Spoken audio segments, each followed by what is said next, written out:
ಅದರಲ್ಲಿ ತುಂಬ ಯಾರು ಪರ್ಸ್ನಲ್ ಆಗಿ ಕೊಲೆ ಬೆದರಿಕೆ ಅದೆಲ್ಲ ಹಾಕಿದ್ರು ಅವ್ರ ಮೇಲೆ ಕೇಸ್ ಹಾಕಿದ್ದೀನಿ, 80 ಜನದ ಮೇಲೆ ಕೇಸ್ ಹಾಕಿದ್ದೀನಿ. ಬಿಗ್ ಬಾಸ್ ಸತೀಶ್ಗೆ ಕೊಲೆ ಬೆದರಿಕೆ ಹಾಕಿದ್ದ ಗಿಲ್ಲಿ ಫ್ಯಾನ್ಸ್ ಮೇಲೆ ಕೇಸ್.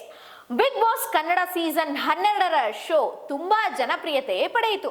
ಈ ಶೋನಲ್ಲಿ ಸ್ಪರ್ಧಿಸಿದ್ದ ಡಾಗ್ ಬ್ರೀಡರ್ ಸತೀಶ್ ಅವರು ಗಿಲ್ಲಿ ನಟನ ಅಭಿಮಾನಿಗಳ ಕೆಂಗಣ್ಣಿಗೆ ಗುರಿಯಾಗಿದ್ದು, ಅವರ ವಿರುದ್ಧ ಗಿಲ್ಲಿ ಅಭಿಮಾನಿಗಳು ಸಹ ಗರಂ ಆಗಿದ್ದರು. ಕೆಲವರು ಸತೀಶ್ ಅವರಿಗೆ ಕೊಲೆ ಬೆದರಿಕೆ ಹಾಕುವ ಮಟ್ಟಕ್ಕೆ ಸಹ ಹೋಗಿದ್ದರು. ಅಂತವರ ವಿರುದ್ಧ ಸತೀಶ್ ಅವರು ಕಾನೂನು ಕ್ರಮ ತೆಗೆದುಕೊಂಡಿದ್ದಾರೆ. ಹಲವರ ವಿರುದ್ಧ ದೂರು ನೀಡಿದ್ದಾರೆ. ಆ ಪೈಕಿ ಒಂದಷ್ಟು ಜನರನ್ನು ಬಂಧಿಸಲಾಗಿದೆ. ಈ ಕುರಿತು ಸ್ವತಃ ಸತೀಶ್ ಮಾಹಿತಿ ನೀಡಿದ್ದಾರೆ.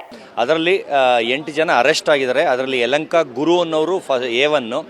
ಎಷ್ಟೇ ಟ್ರೋಲ್ ಮಾಡಿದರೂ ನನಗೆ ಏನೂ ಅನಿಸಿಲ್ಲ. ಆದರೆ ತೀರಾ ಪರ್ಸನಲ್ ಆಗಿ ಕೊಲೆ ಬೆದರಿಕೆ ಹಾಕಿದವರ ಮೇಲೆ ಕೇಸ್ ಹಾಕಿದ್ದೇನೆ. 80 ಜನರ ಮೇಲೆ ಕೇಸ್ ಹಾಕಿದ್ದೇನೆ. ಅದರಲ್ಲಿ 8 ಜನರು ಅರೆಸ್ಟ್ ಆಗಿದ್ದಾರೆ. ಯಲಹಂಕ ಗುರು ಎಂಬುವವರು A1.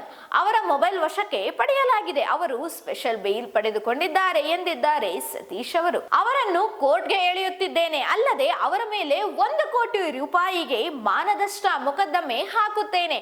ವೈಟ್ ಫೀಲ್ಡ್ ಕಡೆಯ ಯುವ ಸಾಮ್ರಾಟ್ ಎಂಬುವವರು ಕೂಡ ಅರೆಸ್ಟ್ ಆಗಿದ್ದಾರೆ.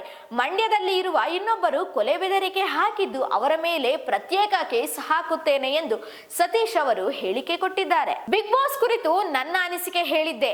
ಅಶ್ವಿನಿ ಗೌಡ, ರಕ್ಷಿತಾ ಶೆಟ್ಟಿ ವೋಟ್ ಹಾಕಿ ಸರಿಯಾಗಿ ಆಡುವವರನ್ನು ವಿನ್ ಮಾಡಿ ಅಂತ ನಾನು ಹೇಳಿದ್ದೆ. ಅದಕ್ಕಾಗಿ ಗಿಲ್ಲಿ ಫ್ಯಾನ್ಸ್ ಕೊಲೆ ಬೆದರಿಕೆ ಹಾಕಿದ್ದರು. ಚಾಮರಾಜಪೇಟೆ ಠಾಣೆಯಲ್ಲಿ ದೂರು ಕೊಟ್ಟಿದ್ದೆ. ಅದಕ್ಕಾಗಿ 8 ಜನರನ್ನು ಅರೆಸ್ಟ್ ಮಾಡಲಾಗಿದೆ. ಇನ್ನು ಯಾರಾದರೂ ಮಾತನಾಡಿದರೆ ಅವರ ಮೇಲೂ ಕೇಸ್ ಹಾಕುತ್ತೇನೆ ಎಂದಿದ್ದಾರೆ ಸತೀಶ್. ಅಶ್ವಿನಿ ಗೌಡ ಅವ್ರಿಗೆ ವೋಟ್ ಹಾಕಿ ರಕ್ಷಿತಾನ್ ವಿನ್ ಮಾಡಿ ಎಲ್ಲರಿಗೂ ನಾನು ಸರ್ ಅಂತ ಗೌರವ ಕೊಟ್ಟು ಮಾತನಾಡುತ್ತೇನೆ. ಅರೆಸ್ಟ್ ಆಗಿರುವ ವ್ಯಕ್ತಿಯನ್ನು ಹಾಗೆಯೇ ಮಾತನಾಡಿಸಿದ್ದೇನೆ. ಸೋಷಿಯಲ್ ಮೀಡಿಯಾದ ಹೆಸರನ್ನೇ ಹಾಳು ಮಾಡಿದ್ದಾರೆ. ಯಾರಿಗೋಸ್ಕರವೋ ಅವರು ಅನುಭವಿಸುವಂತೆ ಆಗಿದೆ. ಈಗ ಅವರ ಪರವಾಗಿ ಯಾರೂ ಬರಲ್ಲ ಎಂದು ಕ್ಯಾಡಬಾಂಬ್ ಸತೀಶ್ ಹೇಳಿದ್ದಾರೆ. ಇದೆಷ್ಟು ಈ ಹೊತ್ತಿನ ಸುದ್ದಿ. ಮತ್ತಷ್ಟು ಸುದ್ದಿಗಳಿಗಾಗಿ ನೋಡ್ತಾ ಇರಿ ಸಿರಿ ಟಿವಿ.